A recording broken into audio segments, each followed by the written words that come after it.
Dios, la segunda epístola del apóstol Pedro, allá en el capítulo 1. Segunda epístola de Pedro, capítulo 1, para que todos juntos leamos los versos 12 al 21. Segunda de Pedro 1, 12 al 21, si ya tienen esta porción de la Escritura, leamos todos juntos. La palabra de Dios dice así: por esto yo no dejaré de recordaros siempre estas cosas, aunque vosotros las sepáis y estéis confirmados en la verdad presente, pues tengo por justo el despertaros con amonestación, sabiendo que en breve debo abandonar el cuerpo, como nuestro Señor Jesucristo me ha declarado. También yo procuraré con diligencia que después de mi partida vosotros podáis en todo momento tener memoria de estas cosas, porque no os hemos dado a conocer el poder y la venida de nuestro Señor Jesucristo, yendo fábulas artificiosas, sino como habiendo visto con nuestros propios ojos su majestad. Pues cuando Él recibió de Dios Padre honra y gloria, le fue enviada desde la magnífica gloria una voz que decía: este es mi Hijo amado, en el cual tengo complacencia. Y nosotros oímos esta voz enviada del cielo cuando estábamos con Él en el Monte Santo. Tenemos también la palabra profética más segura, a la cual hacéis bien en estar atentos, como a una antorcha que alumbra en lugar oscuro, hasta que el día esclarezca y el lucero de la mañana salga en vuestros corazones, entendiendo primero esto, que ninguna profecía de la Escritura es de interpretación privada, porque nunca la profecía fue traída por voluntad humana, sino que los santos hombres de Dios hablaron siendo inspirados por el Espíritu Santo. Padre bendito, te doy gracias en esta hora por la oportunidad que nos das de leer tu palabra y de meditar en ella. Te ruego hables al corazón de esta congregación aquí delante de tu presencia, y que uses, Señor, el ministerio y el servicio de este siervo tuyo, para que cumpla con fidelidad y humildad el encargo que le has dado. Bendice a esta iglesia y te ruego, Padre Santo, en esta hora hables a nuestro corazón. En el nombre de Cristo Jesús. Amén. Tomen su lugar, hermanos, todos son muy amables. Muchísimas gracias por la lectura de la palabra de nuestro Dios. Antes de predicar, quiero agradecerles, hermanos, de todo corazón, agradecerles por ustedes. Sí, por ustedes, la Iglesia Bautista Emanuel, ya que gracias a ustedes, el domingo pasado, nuestra iglesia, la Iglesia Bautista Ebenezer, allá en Tlaquepaque, Jalisco, pudimos cumplir 63 años de vida eclesiástica. Gracias a que ustedes nos organizaron hace 63 años. Así que, ¿cómo no estar agradecido con Dios, con esta amada iglesia? Que Dios los bendiga, hermanos. Que Dios derrame sus muchas bendiciones sobre todos y cada uno de ustedes. Esa es nuestra oración y nuestra gratitud. Vamos a pasar a la predicación de la palabra del Señor, y tenemos aquí en esta epístola o segunda epístola del apóstol Pedro la base escrituraria que nos permite predicar en algo que hemos titulado tres consideraciones de la palabra de Dios. En ciertísima ocasión, durante el ministerio terrenal de Cristo, un intérprete de la ley le dijo para probarle: Maestro, ¿haciendo qué cosa heredaré la vida eterna? La Escritura agrega que Cristo le contestó con dos preguntas. ¿Qué está escrito en la ley? Y la segunda, ¿cómo lees? ¿Cómo lees? Sí, de la divina respuesta resaltan dos aspectos. Lo que está escrito, sí, lo que está escrito, y además la forma de leer lo que está escrito. De esto dependerá el cumplimiento fiel de la voluntad de Dios, que es el propósito para lo cual la Iglesia se reúne, para cumplir la voluntad de Dios. Esto nos permite pasar al desarrollo del tema, el cual nos presenta tres consideraciones de la palabra de Dios. La primera consideración de la palabra de Dios es su importancia. Su importancia. ¿Cuán importante es la palabra de Dios? Bueno, pues solamente diciendo que es la palabra de Dios para el hombre, entendemos cuál es su importancia. Pero el apóstol describe aquí cuatro cosas muy importantes en relación a esta importancia de la palabra del Señor, y nos estamos refiriendo a su importancia, esa que es para recordarla siempre, aunque creamos que ya la sabemos. El versículo 12 dice: por esto yo no dejaré de recordaros siempre estas cosas, aunque vosotros las sepáis y estéis confirmados en la verdad presente. Es cierto, hermanos, hemos pasado en la iglesia algunos, quizá toda la vida. Yo, como hijo de pastor, pues puedo decir que crecí en la iglesia y que desde niño escuché predicaciones, sermones y diferentes predicadores hasta el día de hoy. ¿Cuánto no habremos escuchado? ¿Cuánto no aseguramos saber ya? ¿Y cuánto de todo eso se nos predica una y otra vez constantemente? Y a veces ya se lee la porción y ya decimos: ya sé de qué va a hablar. Pero mire lo que dice el apóstol: yo no dejaré de recordaros siempre las mismas cosas. El asunto no es lo que sabemos, el asunto es lo que vivimos de todo lo que sabemos. Y creo que ahí es donde quedamos mucho a deber a todo el conocimiento que ya tenemos acumulado en nuestra cabeza. Creo que es en la vivencia de lo que sabemos en donde fallamos. Por eso el apóstol dice: aunque vosotros ya lo sepáis.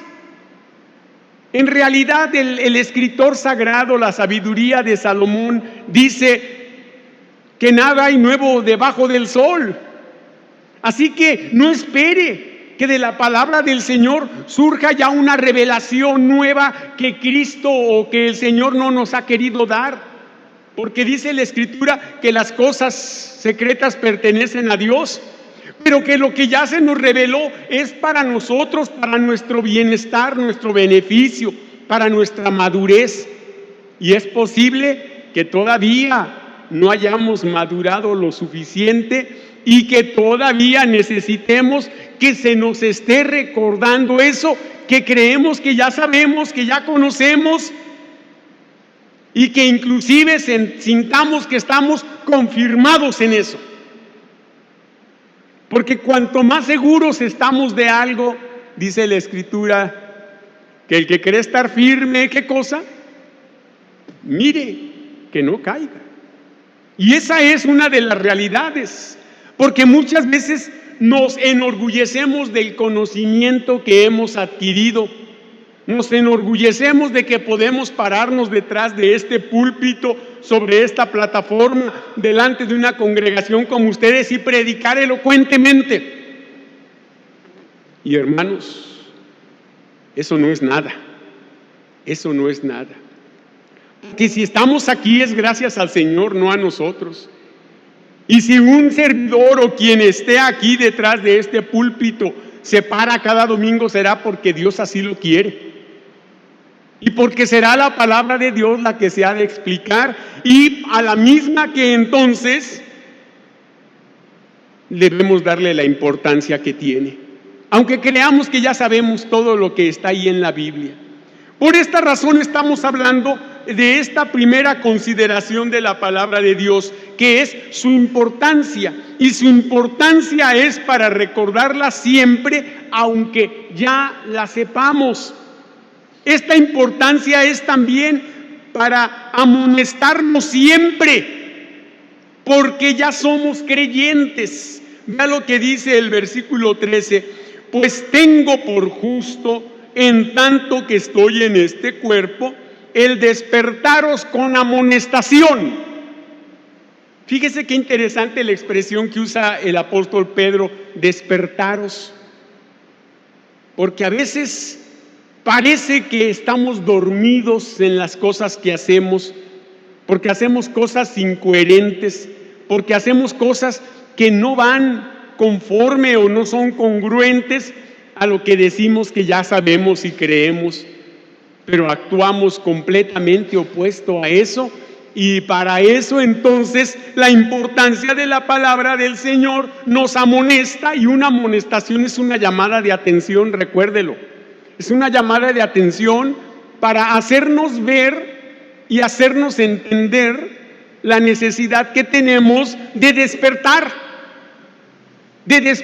o sea, de reaccionar y de dejar de estar actuando equivocadamente, yendo en contra de la voluntad de Dios escrita en su palabra. Esta importancia también es para recordarnos siempre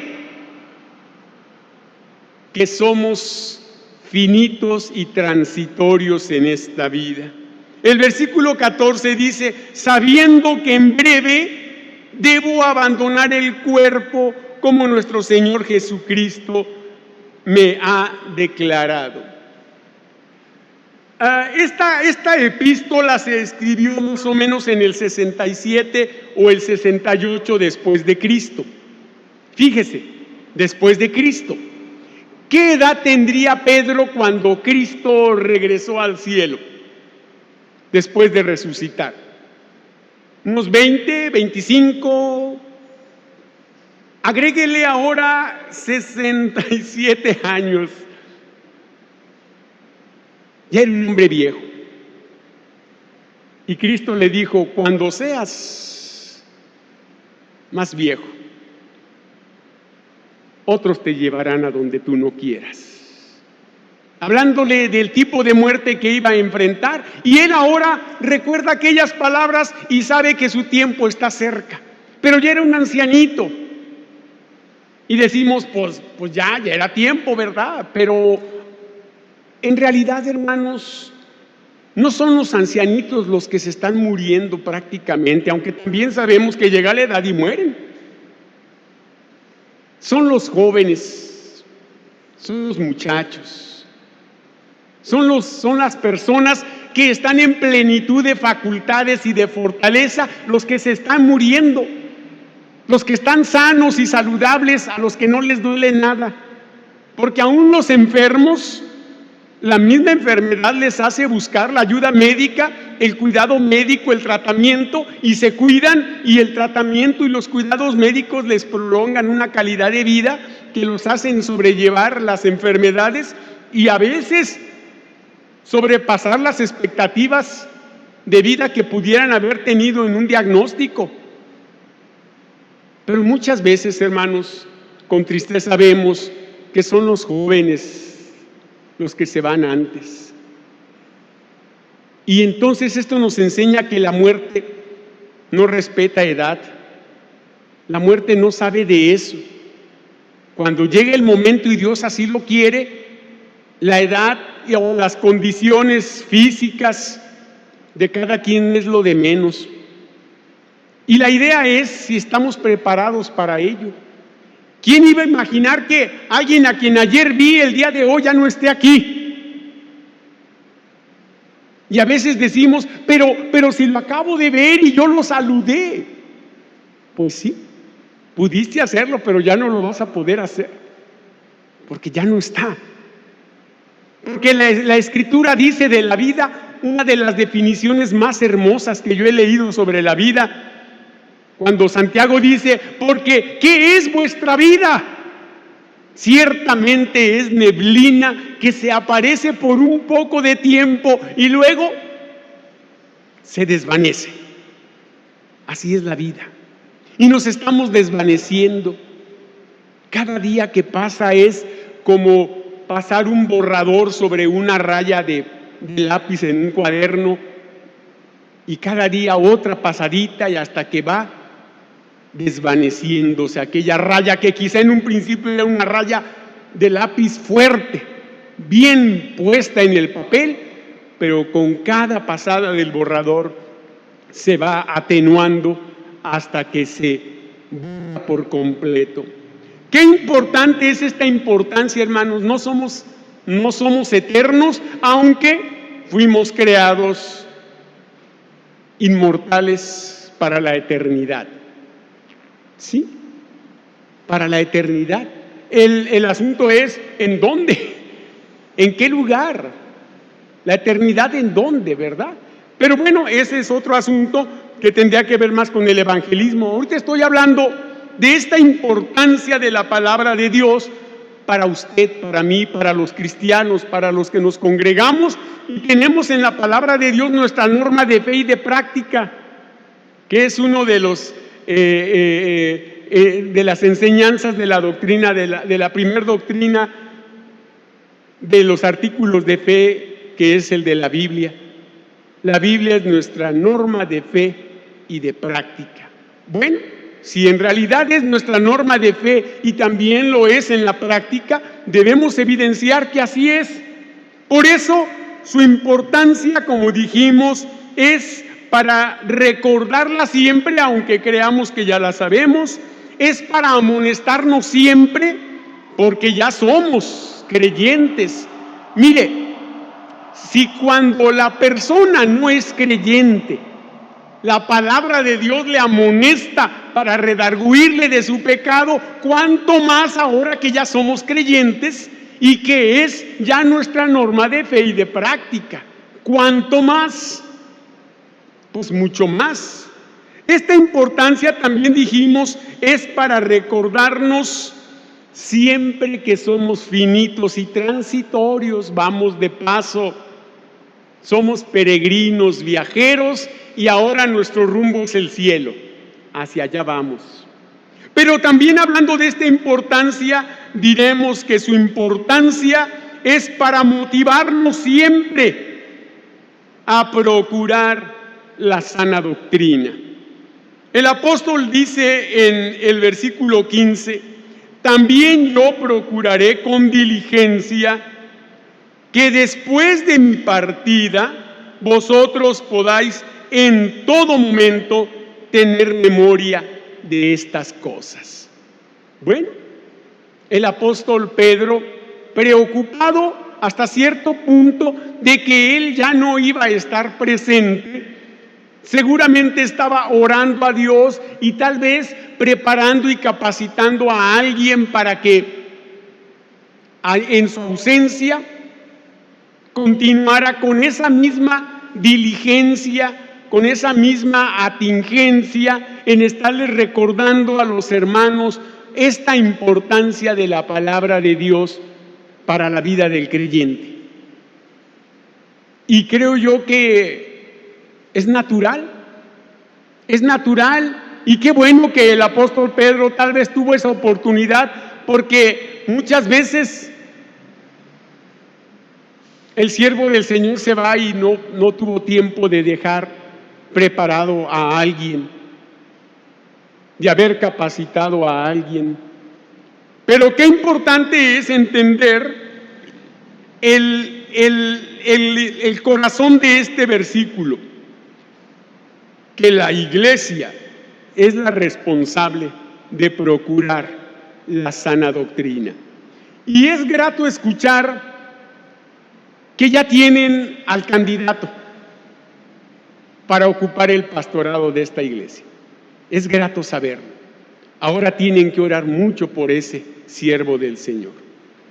Tienen que orar mucho y tienen que toda la iglesia unida, porque yo decía en la oración que así como han orado largo tiempo por un pastor, ese pastor también espera tener una iglesia unida. Una iglesia unida. Porque se supone que ya los ha unido Cristo. Dice la Escritura, el amor de Cristo, ¿qué? Nos constriñe, o sea, nos une, nos mantiene unidos. Y eso es lo que el pastor espera también de una iglesia. No solo la iglesia espera un pastor, el pastor también espera una iglesia. Así que oren por él para que este siervo del Señor seguramente siempre esté con esa preocupación y ocupación, presentar sana doctrina. Ante doctrinas nuevas que están afectando hasta iglesias que se decían o se dicen bautistas, pero que ya de bautistas no les queda más que el nombre, tristemente. Iglesias que están perdiendo su identidad denominacional bautista. Y es tan triste, hermanos, porque en el seminario estudiamos la historia de los bautistas. Y es tan hermosa y conmovedora ver cómo la denominación bautista tenemos un hilo conductual hasta Cristo y sus doctrinas inalterables. No tenemos como precursor a un personaje humano, sino divino, que es Cristo. Y nuestra línea doctrinal nos lleva hasta Cristo. Y esa no debe ser alterada. Porque esta epístola fue escrita también por la preocupación que el apóstol Pedro tenía ante las doctrinas y filosofías que estaban llegando ya a los hermanos y que los estaban empezando a dividir. Y si eso sucedió, hermanos, en el primer siglo, ¿cuántas cosas no cree que han pasado en todos los siglos hasta nuestros días? ¿Y cuánto no se ha ocupado el demonio y Satanás para que la misma verdad de la palabra de Dios se malentienda por personajes que se creen iluminados y dirigidos por Dios para de lo que Dios dice sacar doctrinas de demonios, como dice Pablo a los Gálatas? Y por eso es que de una sola religión, la cristiana, hay tantas denominaciones. Ninguna otra religión en el mundo tiene todas esas denominaciones y todo ese sectarismo que se ha derivado, lo cual explica que el cristianismo como religión era la religión verdadera, única y original, correcta, pero que la astucia del diablo, de Satanás, ha hecho que esa doctrina se malentienda y se diversifique en una bola de filosofías extrañas y raras que mucha gente cree, y por eso nos hemos dividido tantas veces. Y ahora hay necesidad de decir qué tipo de denominación de cristianismo somos. Y por eso nos llamamos bautistas como denominación, a grandes rasgos.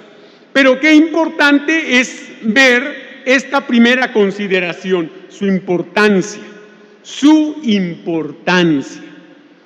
La segunda consideración de la palabra de Dios es su veracidad. Bueno,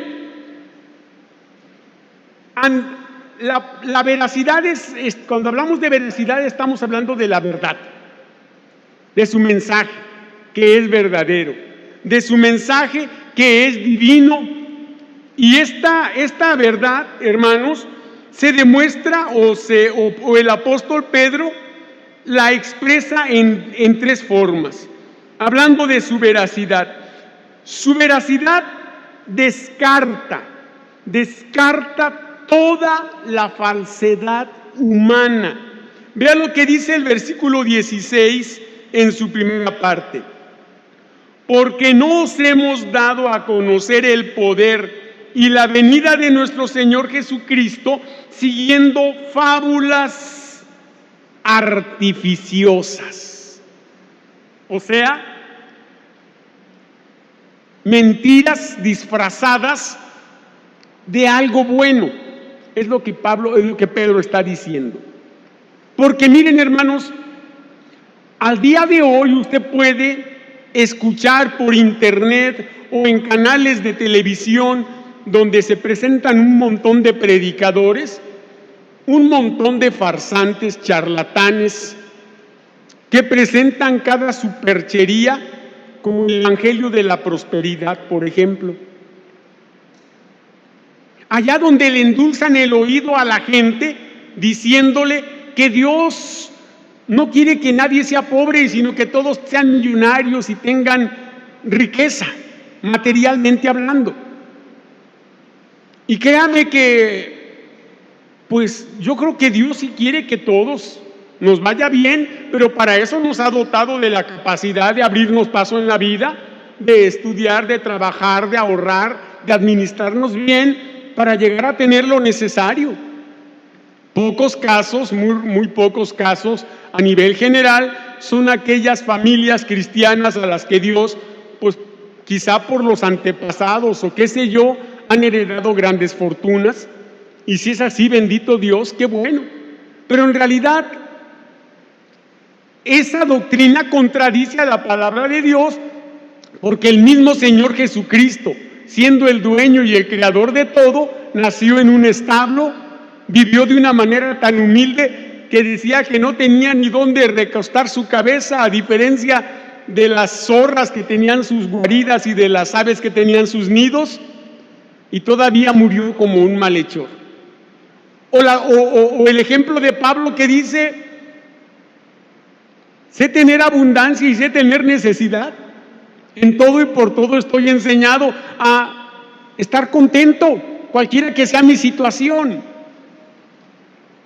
Y entonces, hermanos, qué importante es la veracidad de la palabra del Señor. Esta veracidad descarta toda falsedad humana. Y cuidado, hermanos, porque es muy fácil que se nos pretenda meter en la cabeza esas ideas, porque en realidad, ¿quién no quisiera ser millonario? Si lo vemos desde el punto de vista humano y material, pues yo creo que todos sí quisiéramos ser millonarios, tener quizá alguna casa propia, alguna cantidad de dinero considerable en el banco, un carro de lujo a la puerta, no lo sé. Yo creo que todos quisiéramos. Yo creo que estaría loco el que dijera: no lo quiero. Y no vaya a ser como aquel ranchero que decía: no lo quiero, échemelo al sombrero. Pues sí. Así es esto, hermanos. Estamos hablando de la veracidad de la palabra de Dios. Esa veracidad que descarta toda la falsedad humana y que también destaca toda la majestad divina de la misma palabra del Señor. El versículo 16 dice en su segunda parte: sino como habiendo visto con nuestros propios ojos su majestad. Cuando leemos aquel pasaje de la transfiguración, donde Pedro, Jacobo y Juan fueron llevados por el Señor a aquel monte santo, y decimos santo porque ahí el Señor se transfiguró, o sea, se transformó, o sea, demostró o evidenció algo de su gloria a aquellos hombres que fueron testigos oculares de aquello y vieron cómo el rostro del Señor, su cuerpo y sus ropas resplandecían de una manera extraordinaria. Y la Escritura dice que aquellos hombres en el momento no comprendieron, no entendieron semejante revelación que Dios les hacía a través de Jesucristo, para que comprendieran la gloriosa majestad de nuestro Señor, para que entendieran delante de quién estaban. Y es lo que ahora nosotros debemos hacer, porque ciertamente ellos fueron privilegiados de ver aquello, pero aún viéndolo, en su momento no lo comprendieron, no lo entendieron, pero quedó registrado para que así como la veracidad de la palabra del Señor descarta toda la falsedad humana, también destaca toda la majestad divina. Esa majestad de la cual viene la palabra de Dios a nosotros, esa palabra nítida, bendita, transparente, fehaciente, que habla el corazón de la persona y la transforma. Así como Cristo se transformó, se transfiguró en aquella ocasión cuando la persona recibe el mensaje de la palabra del Señor, también es transformado con ese mismo poder.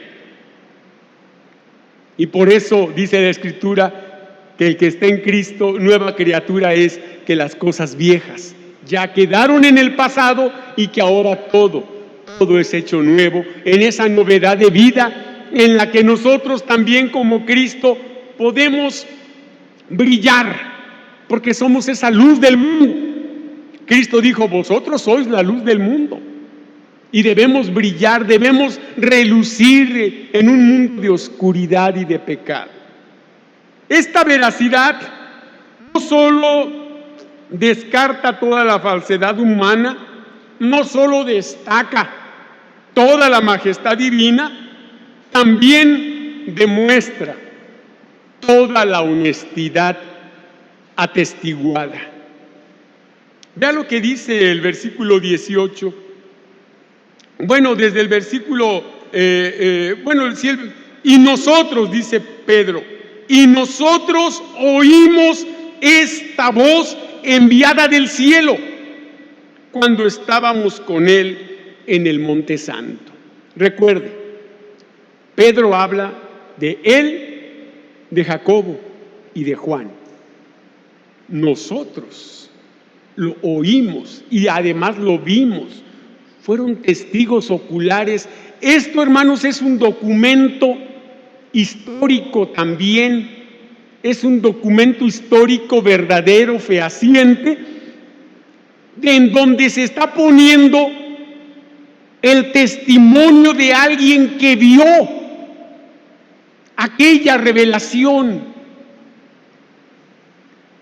y que ha quedado escrita y que quedó por miles de años escondido en una cueva, de donde fue descubierto para que ahora tengamos esta verdad de la palabra de Dios, porque Dios la preservó, porque Dios la resguardó, para que su palabra acompañara de las experiencias como las que Pedro está poniendo aquí, su propio testimonio, para decirnos que esto es verdad, que la palabra de Dios es verdad. Esto me permite o me lleva a lo que dice Juan también. Si vamos al Evangelio según Juan, vea lo que dice Juan allá en el capítulo 21, en los versos 24 y 25, cuando la Escritura dice: este es el discípulo que da testimonio de estas cosas y escribió estas cosas, y sabemos que su testimonio es verdadero. Y hay también otras muchas cosas que hizo Jesús, las cuales, si se escribieran una por una, pienso que ni aún en el mundo cabrían los libros que se habrían escrito. Amén. ¿Qué le parece? Juan, que también vio estas cosas, dice: este es el testimonio del que vio, del que oyó Qué importante es entonces creer en la veracidad de la palabra del Señor. No solo es la palabra de Dios, es el testimonio de los que estuvieron con el Señor, de los que vieron.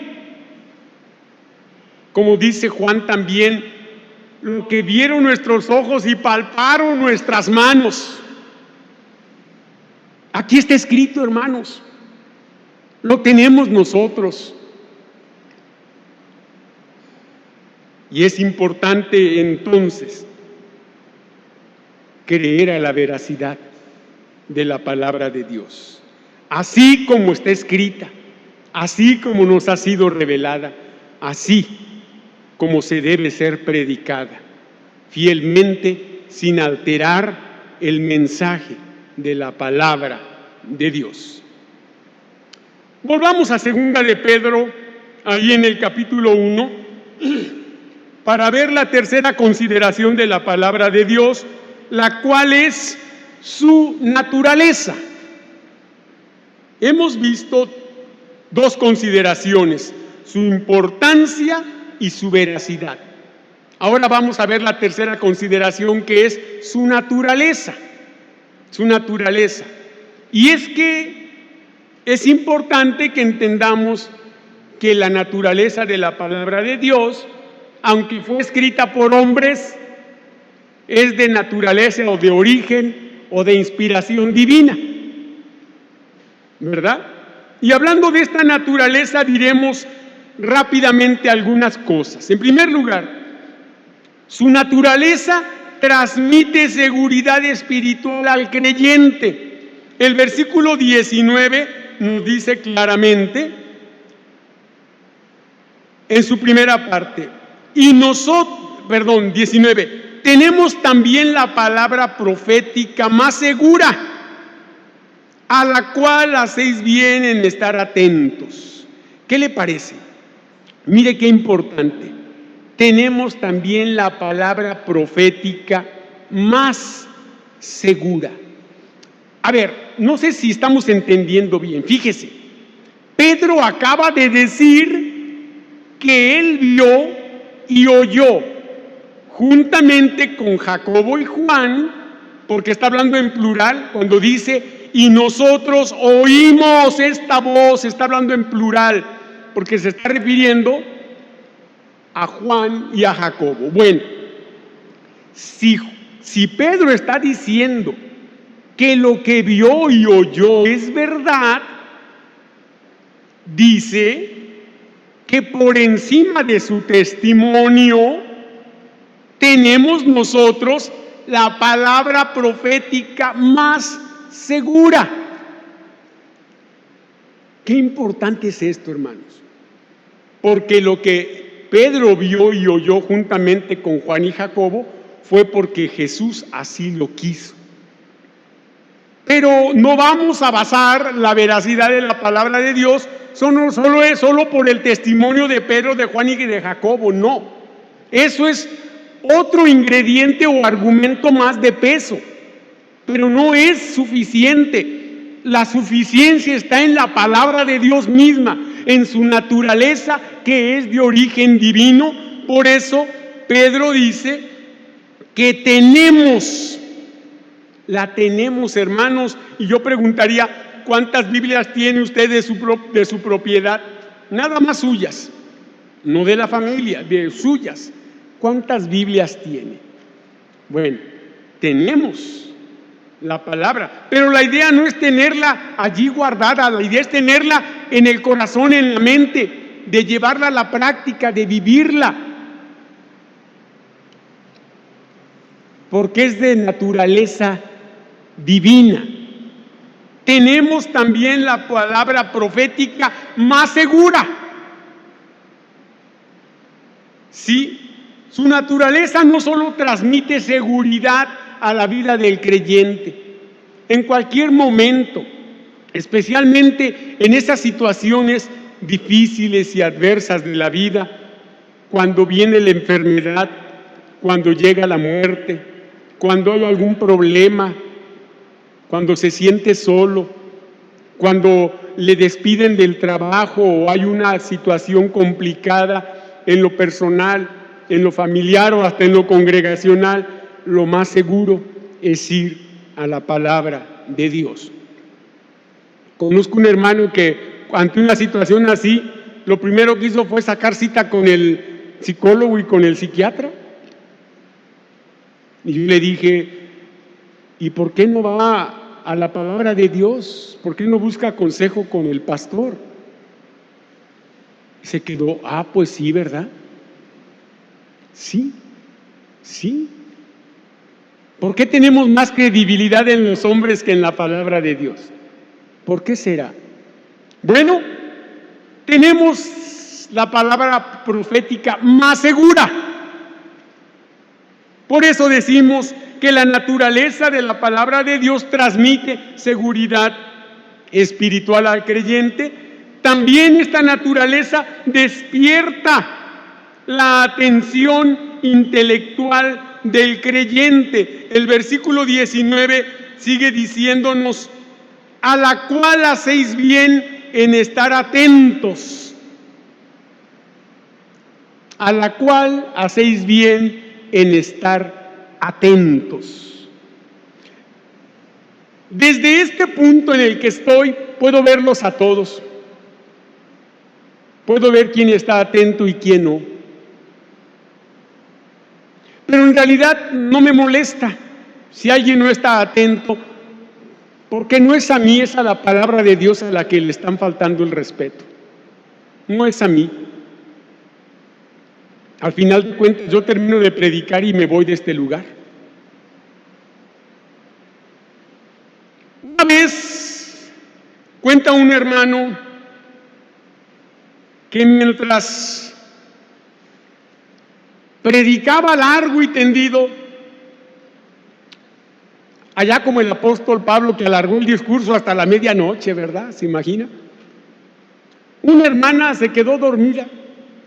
Y no solo se quedó dormida, de plano clavó la cabeza y hasta se oían los ronquidos.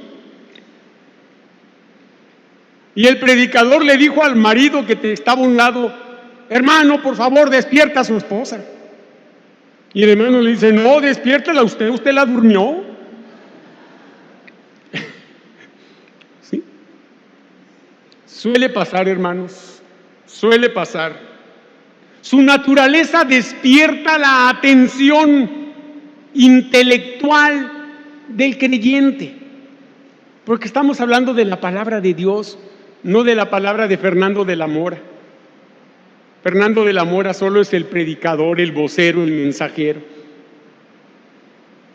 Pero es la palabra de Dios, la naturaleza de la palabra de Dios de la que se está hablando, esa debe despertar el interés intelectual de los creyentes. También la naturaleza de la palabra de Dios alumbra el proceder personal del creyente. Por eso el versículo 19 sigue diciendo allí, a la cual hacéis bien en estar atentos como a una antorcha que alumbra en lugar oscuro. En un lugar oscuro solo se puede avanzar con en aquel tiempo con una antorcha. Ahora basta tener un celular y poner la linterna, ¿verdad? Al final de cuentas es una luz. En aquel tiempo la antorcha era lo que permitía ver el lugar oscuro, caminar con seguridad, poder caminar y proceder de una manera segura en lo que se hacía en medio de la oscuridad. Y hermanos, esto es una manera de referirse a este mundo plagado de oscuridad por causa del pecado. Porque el pecado a plena luz del día ya lo vemos en toda su magnitud. Antes las personas se escondían y esperaban que llegara el manto de la oscuridad, ahora ya no. Ahora a plena luz del día estamos viendo cosas, asesinatos, robos, violencia, inmoralidad, cosas vergonzosas, hermanos, que antes a la misma persona le avergonzaba hacer a la luz del día y ahora ya no. Ahora ya no, la gente ya no le da vergüenza. proceder de una manera terrible, vergonzosa, malvada, pues Cristo dijo que por haberse multiplicado la maldad íbamos a ver toda clase de cosas. ¿Sí? La naturaleza de la palabra de Dios eso hace, alumbra el proceder personal del creyente, pero también alienta la fidelidad congregacional de todos los creyentes. Por eso el versículo 19 dice en su última parte: hasta que el día esclarezca y el lucero de la mañana salga en vuestros corazones. Hermanos, eso esperamos, que Cristo venga por su pueblo. Estamos esperando el regreso de nuestro muy amado Señor y Salvador Jesucristo. Y en este tiempo que se pone nublado y que a veces hay unos nubarrones impresionantes, a mí me gusta ver el cielo porque digo, a lo mejor veo al Señor Jesús ya venir. A lo mejor veo, dice que vendrá con las nubes. Y este tiempo que se ponen a veces unas nubes que además de ser impresionantes, hermanos, son bellísimas. Hay que voltear más al cielo, ya no tanto al celular. Porque ahora yo veo a la gente caminar y en el tren ligero. Yo viajo en tren ligero y en camiones. Yo veo a la gente que ya no levanta la cabeza ni para ver lo que está delante de él. Ya la gente vive con la cabeza gacha, clavada en la pantalla del celular, apantallados por lo que allí está sucediendo y dejando de ver la obra del Señor y los cielos que cuentan la gloria de nuestro muy amado Señor y que vendrá un día en las nubes. Qué importante es entonces que esta naturaleza de la palabra del Señor aliente a todos los creyentes a esperar el regreso de Cristo. Ese lucero de la mañana que salga en vuestros corazones, que aparezca allá en el cielo, en el firmamento, con toda la legión de ángeles y huestes celestiales y con todos aquellos que se nos adelantaron y que vendrán con Cristo Jesús.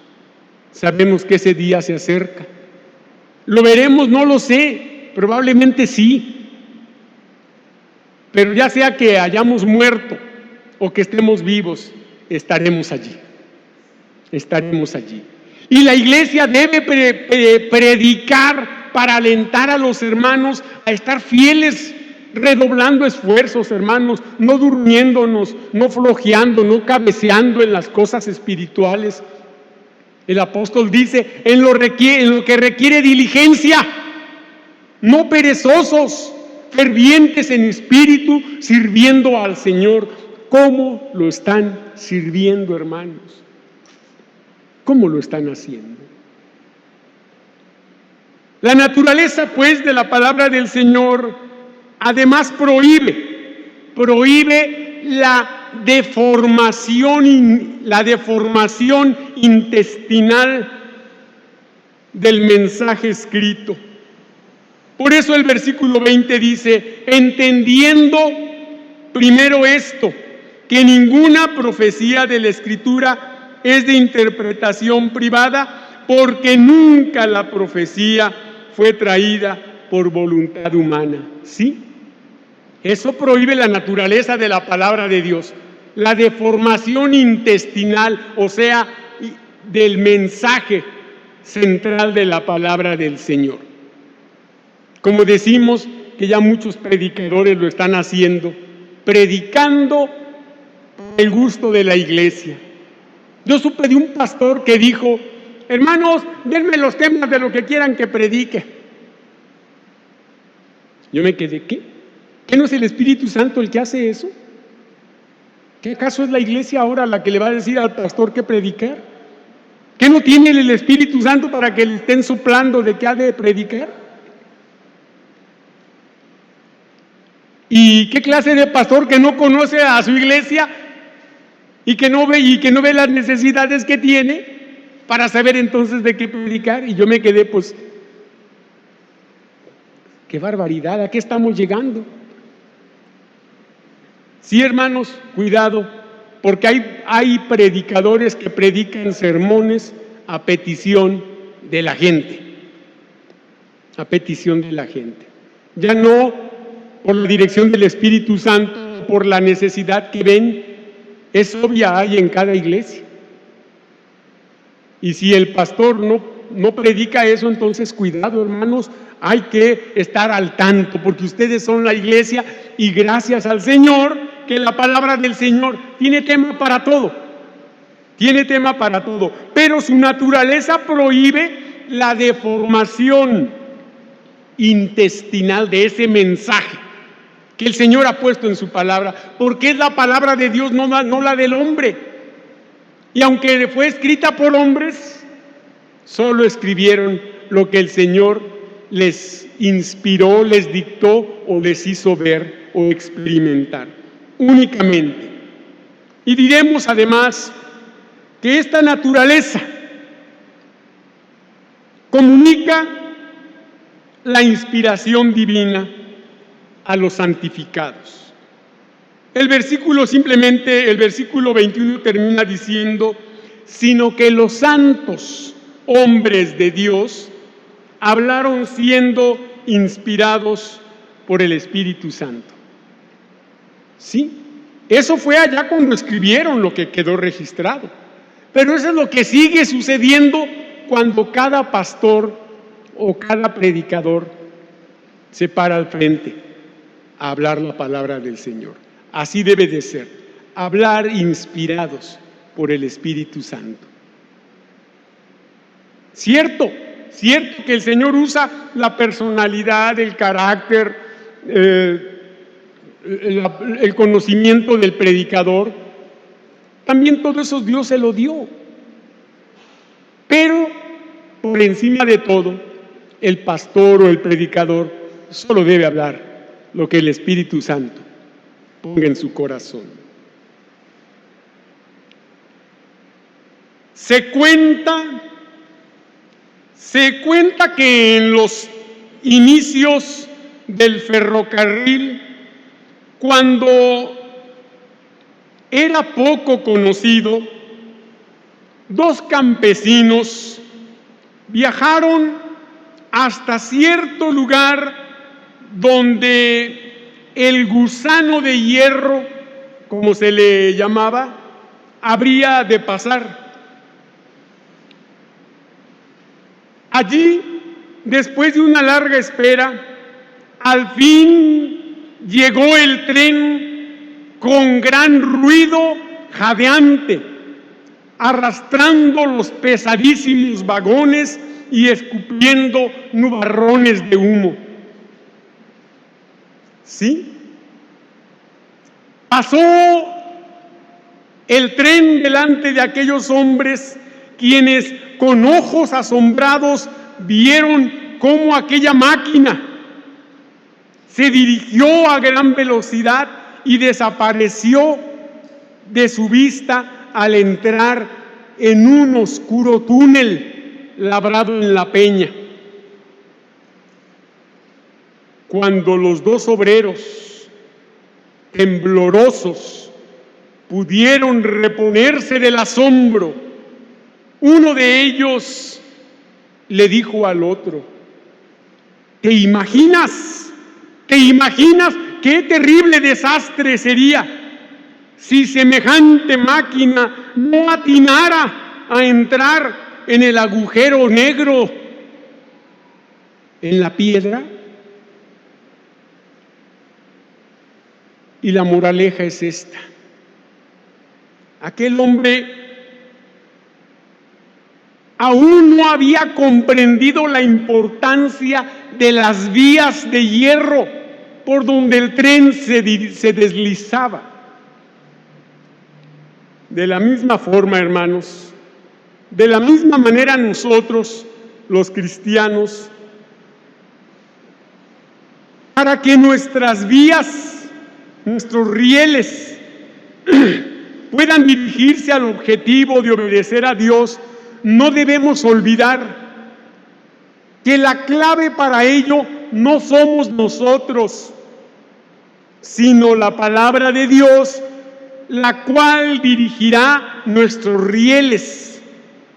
hacia la obediencia a nuestro Dios todos los días de nuestra vida.